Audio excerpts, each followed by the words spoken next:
La FRCA, le GDS, l'ARP et le CIRAD vous présentent Terre d'ici, spécial Rita Animal.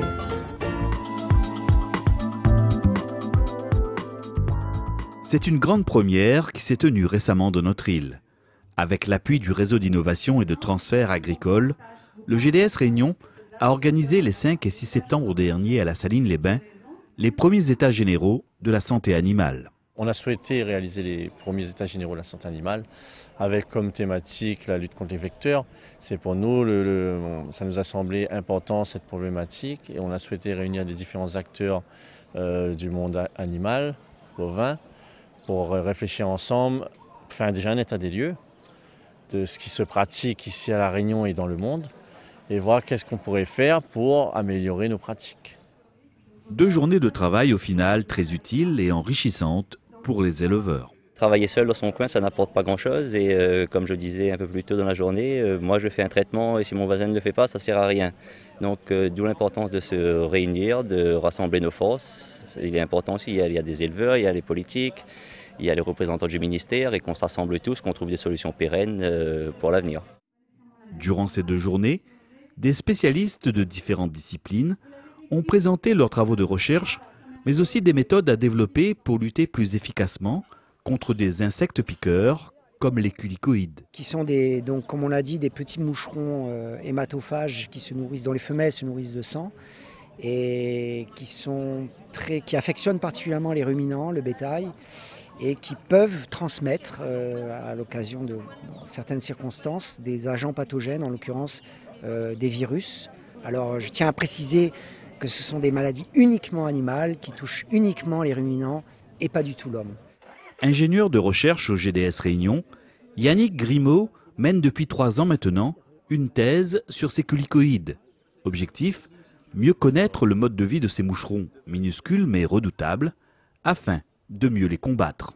Et donc depuis 2015, on s'est intéressé justement à ces moucherons, les culicoïdes, parce que c'est le vecteur des bavites. Il y a eu des études qui ont été faites sur les virus et l'impact de ces virus sur les cheptels bovins, mais par contre on s'est très peu intéressé à ces vecteurs, les culicoïdes. Et donc depuis 2015, on se pose la question, on essaye de comprendre un peu mieux leur fonctionnement, leur écologie, leur répartition. Et bien entendu dans le but d'un premier temps d'avoir les zones et les périodes à risque pour ces maladies, et ce qui me permettra aussi dans l'avenir d'être mieux préparé en cas de survenue d'une nouvelle crise. Quoi. Voilà, plus réactif, oui, c'est ça. Oui. La finalité de toutes ces recherches étant de pouvoir dégager des méthodes de surveillance et de lutte efficientes et adaptées.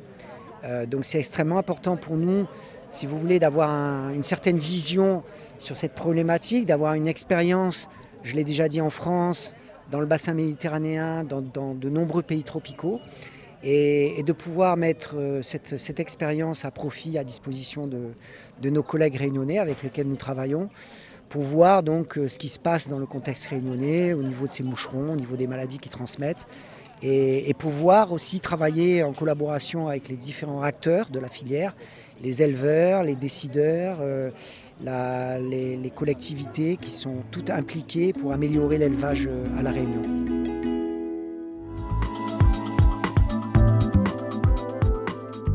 Réunis à l'occasion de ces premiers états généraux de la santé animale, les différents acteurs des filières bovines, viande et lait ont pu travailler ensemble durant 2 jours sur les moyens à mettre en œuvre pour lutter plus efficacement contre certains vecteurs de maladies chez les bovins, à l'exemple des mouches piqueuses, les stomox, dont 2 espèces sont présentes à La Réunion. Dans le monde, il existe 18 espèces différentes. Ici à La Réunion, vous n'en avez que 2, mais donc qui posent de gros problèmes. À la fois parce que c'est une nuisance, la piqûre des stomox est très douloureuse et donc fait mal aux animaux. Et donc les animaux qui se défendent perdent du temps et ne vont pas se nourrir et donc sont stressés. On a un impact sur la production de viande ou la production de lait. Et en même temps, ces insectes qui sont hématophages, donc qui vont se nourrir de sang, sont capables de transmettre des pathogènes d'un animal infecté à un autre animal. C'est ce qu'on appelle les vecteurs. Et donc ici à La Réunion, on a au moins l'anaplasmose par exemple, qui est une hémoparasitose importante et qui est transmise par les stomox. Un autre vecteur, plus sournois encore, est à l'origine de pathologies parfois mortelles pour les vaches. Parasite hématophage, la tique se retrouve partout dans l'île. Il y a 2 tiques qui affectent le bétail réunionnais. Ces 2 tiques sont porteuses de maladies. Une de ces tiques, la fameuse microplus, on la trouve un peu partout sur l'île et elle est véritablement problématique parce qu'elle transmet des maladies qui s'appellent les babésioses, nom un peu barbare, et aussi l'anaplasmose. La deuxième tique, on la trouve, elle s'appelle amblyoma, on la trouve un tout petit peu dans l'ouest. On ne la voit pas beaucoup, elle est aussi transmetteuse de maladies, mais on en parle assez peu. En partie certainement parce que c'est une tique qui transmet beaucoup des maladies chez les petits ruminants. Or, les caprins sont beaucoup dans des exploitations, dans des bâtiments fermés, donc il n'y a plus autant ce contact. Alors, que faire contre tous ces indésirables que sont les culicoïdes, stomox et autres tiques? Si la lutte chimique montre aujourd'hui ses limites, ces premiers états généraux ont au moins permis de faire ressortir la nécessité de développer d'autres approches, comme par exemple la lutte intégrée contre ces ravageurs. La question, c'est comment contrôler, pas éradiquer. Il est clair que maintenant, tous les entomologistes ont abandonné l'idée d'éradiquer une espèce. C'est impossible, surtout une espèce comme ces mouches qui ont une capacité de reproduction énorme. Et donc l'idée est vraiment d'essayer de les contrôler pour être en dessous du seuil de nuisance. Voilà. Et donc il y a plein de solutions. Beaucoup de gens utilisent des insecticides, avec malheureusement les conséquences qu'on sait dans l'utilisation de ces insecticides, c'est-à-dire la pollution de l'environnement, mais aussi le fait que ces mouches deviennent résistantes à ces insecticides. Et donc tout le travail de la recherche en association avec tous les gens qui sont sur le terrain, comme nos collègues du GDS ici, c'est d'essayer de trouver d'autres méthodes, comme des systèmes de piégeage, des systèmes de lutte biologique qui seraient efficaces et qu'on pourrait mettre en place dans les exploitations pour limiter le nombre de ces mouches piqueuses.